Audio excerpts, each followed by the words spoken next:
Я человек, который несу чушь в интернете, но во благо людей, во благо казахстанской молодежи.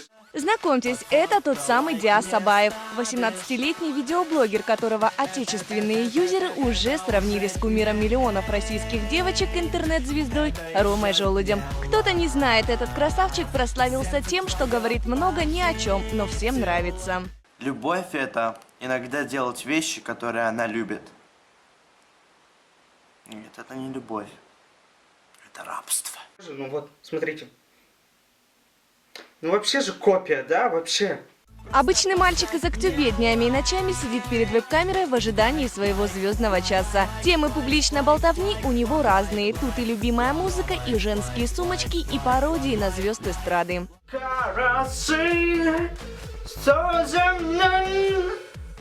Первые 1000 просмотров у казахстанца уже есть, однако до отметки миллион ему пока далеко. Кстати, отечественный прототип Желудя своему сходству с российским Бибером, кажется, и не рад.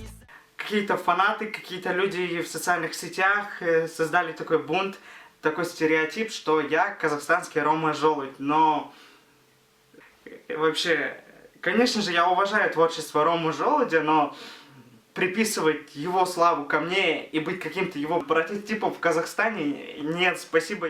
Однако сходства с Желудем есть и немало. Пусть это не внешность, но тембр голоса, манера речи и кривляние перед камерой один в один. Мы с Ромой Желудем очень трудолюбивые молодые люди. Мы очень любим много работать, много креативничать, что-то принимать какие-то важные решения, знать самые актуальные темы. Денег парень на своих блогах не зарабатывает, зато поклонницы появились.